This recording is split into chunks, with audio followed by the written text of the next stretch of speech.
नमस्कार, आप देख रहे हैं द क्रेडिबल न्यूज। मैं हूं शालिनी। जंग के बीच ईरान के इस्लामिक रिवॉल्यूशनरी गार्ड कॉर्प्स यानी आईआरजीसी ने यह दावा किया है कि उसने अमेरिका के F-35 फाइटर जेट पर हमला कर दिया और उसे भारी नुकसान पहुंचाया है। ईरान ने अमेरिका के जिस F-35 लड़ाकू विमान को मार गिराया है, उस पर अमेरिका का दावा था कि इस विमान में ऐसी टेक्नोलॉजी है कि दुनिया का कोई भी रडार इसे देख ही नहीं सकता। लेकिन ईरान ने इसे गिराकर इस दावे की हवा निकाल दी और इतिहास में कहा जा रहा है कि ऐसा पहली बार हुआ है। इस एक विमान की कीमत करीबन $110 मिलियन यानी 1000 करोड़ रुपए से भी ज्यादा है और इतनी भारी भरकम कीमत और दुनिया की सबसे एडवांस टेक्नोलॉजी होने के बावजूद इसका गिरना अमेरिका के लिए बहुत बड़ी बेइज्जती की बात है। ईरान का दावा है कि उन्होंने अपने खुद के बनाए सिस्टम से इस अजय माने जाने वाले विमान को ट्रैक किया और निशाना बनाया। इस घटना ने पूरी दुनिया में अमेरिकी हथियारों की साख पर भी बड़ा सवालिया निशान लगा दिया है और आखिर में 1000 करोड़ रुपए का विमान एक मिसाइल के सामने कैसे ढेर हो गया। वहीं अमेरिकी सेंट्रल कमांड ने एक्सेप्ट किया है कि एक F-35 जेट को ईरान के ऊपर मिशन के दौरान इमरजेंसी लैंडिंग करानी पड़ी। विमान को मिडिल ईस्ट के किसी देश में उतारा गया।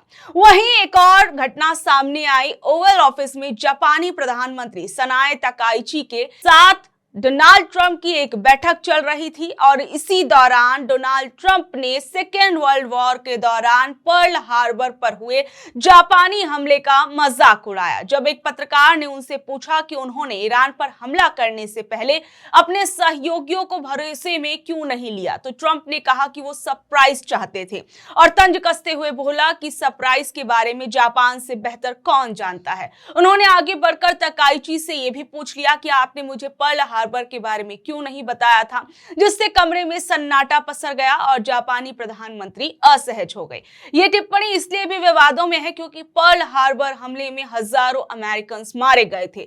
इसके जवाब में अमेरिका ने जापान पर परमाणु बम गिराए थे। इंटरनेशनल राजनीति में जब दो देशों के प्रमुख मिलते हैं तो बातचीत बहुत नपीतुली होती है।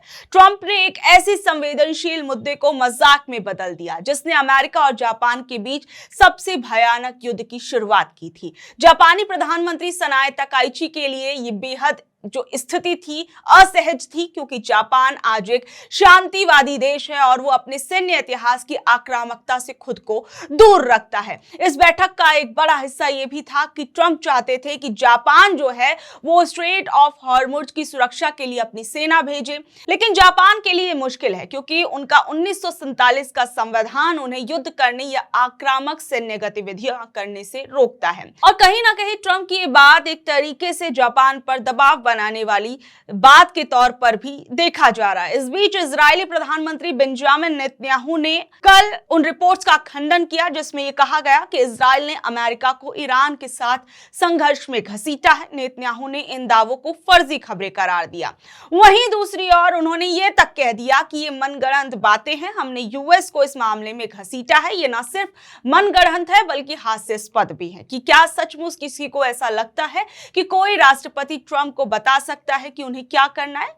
और आप लोग इस बारे में सोचिए। ये बात कल नेतन्याहू जो है वो कहते हुए नजर आए, लेकिन अभी जो हालात बने हुए हैं उसमें ऐसा लग रहा है कि अमेरिका और इजरायल धीरे धीरे चारों तरफ से दबाव में आ रहे हैं। एक तरफ इजरायल ईरान पर लगातार हमले कर रहा है और कह रहा है कि वो जीत रहा है, लेकिन दूसरी तरफ ईरान भी चुप नहीं बैठ रहा। वो सीधे लड़ाई करने के बजाय अलग अलग तरीकों से जवाब दे रहा है, कहीं मिसाइल से हमला, कहीं ड्रोन से और कहीं अपने सहयोगी ग्रुप्स के जरिए हमले। इससे स्थिति ये बन रही है कि इजरायल को हर दिशा से खतरा महसूस हो रहा है और उसे हर समय अलर्ट रहना पड़ रहा है। अब अमेरिका की बात करें तो वो इजरायल का सबसे बड़ा साथी इस युद्ध में माना जा रहा है और कहीं ना कहीं खुलकर वो इजरायल का साथ दे रहा है। लेकिन अमेरिका के लिए भी लड़ाई आसान नहीं है क्योंकि उसे सिर्फ एक जगह नहीं बल्कि कई मोर्चों पर ध्यान देना पड़ रहा है और अमेरिका के अंदर भी कहीं ना कहीं इस युद्ध को लेकर विरोध देखने को मिल रहा है। और आप कह सकते हैं कि अमेरिका को अपने कुछ सहयोगियों से भी जो है वो पूरा सपोर्ट नहीं इस युद्ध के अंदर मिल रहा, जैसे जापान और कई ऐसे देश है जो युद्ध में सीधे तौर पर उतरने से बच रहे हैं। इसका मतलब आप समझ सकते हैं कि अमेरिका इस युद्ध के अंदर कई बार अकेले पड़ता हुआ नजर आ रहा है। और ये तमाम स्थितियां ये बता रही हैं कि अमेरिका और इजराइल के लिए अभी जो ये युद्ध है वो काफी ज्यादा भारी पड़ता हुआ नजर आ रहा है और वो लोग काफी घिरते हुए नजर आ रहे हैं। लेकिन सबसे बड़ी बात आपको मैं बता दूं कि जिस तरीके से ये युद्ध चल रहा है उसके बाद तमाम प्रतिक्रियाएं जो हैं वो भी सामने आ रही हैं। इसका जो असर है वो दुनिया के कई देशों पर देखने को मिल रहा है। सबसे बड़ी बात स्ट्रेट ऑफ हॉर्मुज को लेकर ये कहा जा रहा है कि उसके बंद होने से कई देशों की तेल सप्लाई पर भी इसका असर नजर आ रहा है और तमाम चीजों पर इसका असर पड़ रहा है। वहीं भारत के अंदर भी इस युद्ध के कई असर देखने को मिल रहे हैं और कई राजनीतिक प्रतिक्रियाएं जो हैं वो सामने आ रही हैं। जरा उन्हें सुनिए। इस देश के सामने आर्थिक छोर पर एक भयावह चुनौती खड़ी हुई है। गैस की किल्लत हम सब देख रहे हैं, गैस के दाम 65 रुपए एकाएक बढ़ गए। असलियत यह है कि जो 2 शिप आए हैं उसमें मात्र 90,000 मीट्रिक टन गैस आई है। हमारी डेली खपत 60,000 मीट्रिक टन की है, तो 1.5 दिन की गैस आने पर खुशी मनाई जा रही है। आज गैस की किल्लत के चलते गुजरात से लेकर तमाम जगहों पर बड़ी बड़ी फैक्ट्रीज बंद हो रही हैं, मजदूर वापस घर जाने को मजबूर हो रहे हैं, स्टेशनों पर लाइनें लगनी शुरू हो गई हैं। दूध की इंडस्ट्री ने कहा है कि उनके पास पैकेजिंग का सामान सिर्फ 10 दिन का बचा है। जो पानी की बोतलें कंपनीज बनाती हैं उन्होंने कहा उनके पास प्लास्टिक नहीं बची है। रेस्टोरेंट 60% पे ऑपरेट कर रहे हैं, इंडस्ट्रियल किचन्स बंद हो रहे हैं। तो बड़ी भयावह समस्या है। उसी बीच क्रूड ऑयल के दाम बढ़ते जा रहे हैं। $114 प्रति बैरल क्रूड क्रॉस कर रहा है। और ये कितनी बड़ी विडंबना है कि जिस रूस से हम 40% अपना क्रूड दुनिया में सबसे सस्ते लेवल पर ले रहे थे, $12-15 डिस्काउंट पर ले रहे थे, आज वही क्रूड अमेरिका ने हमें जो 30 दिन की मोहलत दी है हमारी संप्रभुता का मखौल उड़ाते हुए, वो हम अब बड़े बड़े प्रीमियम देकर खरीद रहे हैं, ज्यादा महंगे दाम पर खरीद रहे हैं। असलियत यह है कि रुपये का गिरना 93-30 हो या जिस तरह से सोने चांदी के दाम गिर रहे हैं और जिस तरह से महंगाई बढ़ रही है, 11 महीने के सबसे ऊंचे स्तर पर होलसेल प्राइस इंडेक्स पहुंच गया है। 4 महीने की सबसे ऊंचे इंडेक्स पर बेरोजगारी पहुंच गई है। 40% देश का ग्रेजुएट युवा बेरोजगार है। यह बहुत भयावह स्थिति है। लेकिन क्या सरकार इससे निपटने के लिए तैयार है? सरकार की कोई तैयारी है?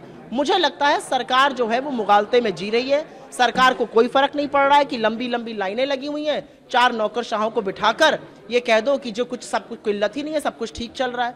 सरकार शुतुरमुर्ग की तरह अपना जो सिर है वो दूसरी तरफ मोड़कर कह रही है जगत बना ही नहीं है। उन्होंने संयुक्त राष्ट्र अमेरिका और इजराइल को चेतावनी दी है कि उन्हें ईरान के राष्ट्रीय प्रमुख अली लाजनानी की मौत की कीमत चुकानी होगी। वो तो चुका ही रहे हैं कीमत।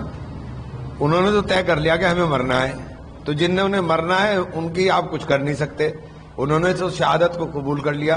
और देश के लिए क्या जज्बा होना चाहिए ये ईरान से सीखना चाहिए कि अपने देश के लिए झुकने को तैयार नहीं है और अमेरिका को घुटनों पर ला दिया उन्होंने। अमेरिका सारी दुनिया के सामने गिड़गिड़ाता फिर रहा है, मेरे साथ आ जाओ, मेरे साथ आ जाओ। और जो महाशक्ति सुपर शक्ति हुआ करती थी, आज उसके साथ कोई आने को विश्व में तैयार नहीं हो रहा है। तो ये हालात जो उसने बनाए हैं ईरान ने, ये अपने दम पर बनाए हैं। तो ईरान की तो इस ताकत को सलाम है भाई। हम तो फैन हो गए।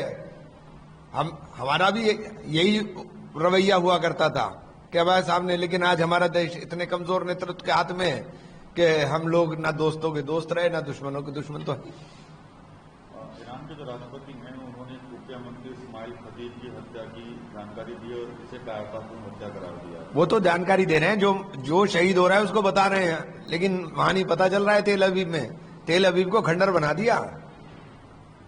जो छनगर के सूचनाएं आ रही खंडर बन गया। और ये जो अरबी देश उनकी चमचागिरी में लगे हुए थे, इनकी हालत खराब है, इनकी भी हालत खराब है।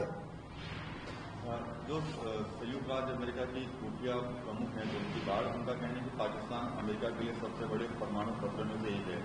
यह बयान ऐसे समय पर आया जब पाकिस्तान के प्रधानमंत्री शहबाज शरीफ ने फरवरी की शुरुआत में वाशिंगटन के अंदर कोर ऑफ पीस शिखर सम्मेलन में डोनाल्ड ट्रंप को शांति का आदमी और दक्षिण एशिया का रक्षक बताया। ऐसा ही वो शहबाज शरीफ है। वो है क्या? वो भिखारी है बेचारा, 24 घंटे कटोरा लेके घूमता रहता है। अब उसे तो कटोरे में भीख चाहिए, तो वो ट्रम्प जैसे आदमी को भी बताएगा कि शांति के दूत हैं, जिसने बच्चे मार दिए, 165 बच्चे ही मार दिए। कि प्रधानमंत्री ने सिर्फ चिंता जाहिर की है, अभी उनकी आंख खुली है, लेकिन चिंता नहीं, आप उसमें सक्रिय हो जाइए। ये युद्ध रोकने के लिए ईरान में विध्वंस हो गया है, इजराइल पूरा जल रहा है। आसपास खाड़ी देशों में भी धुआं धुआं हो रहा है रिफाइनरीज का। तो हम क्या करेंगे? भारत की एक महत्वपूर्ण भूमिका होनी चाहिए। हम बड़ा देश है, 140 करोड़ का देश है, आप विश्व गुरु है, तो आप सिर्फ चिंता व्यक्त करके क्या करोगे? सर, ईरान में जो वॉर चल रहा है वो एक डेंजरस टर्न की तरफ भी जाता जा रहा है, क्योंकि जितनी लंबी चलेगी ये वॉर उतना ही ज़्यादा इंडिया के एनर्जी सिक्योरिटी के लिए भी एक खतरा या प्रेशर रहेगा, क्योंकि तब तक एनर्जी रिसोर्सेज पे भी अटैक हो रहे हैं, ऑयल फील्ड्स पे भी अटैक हो रहे हैं, रिफाइनरीज पे भी अटैक हो रहे हैं, रिटेलिएशन हो रहा है। आपको कैसे देखते हैं कि आगे जिस तरीके से अभी तक का ये वॉर चल रहा है? देखिए, इसके लिए अमेरिका और इसराइल जिम्मेदार है। हमला तो इसराइल और अमेरिका ने मिलकर ईरान के ऊपर किया है, और यही कारण है, एक तरफ आप ईरान के साथ बातचीत कर रहे थे, ईरान लगातार कह रहा था कि हम न्यूक्लियर वेपन्स नहीं बनाएंगे, और बातचीत करते करते आपने ईरान के ऊपर हमला कर दिया।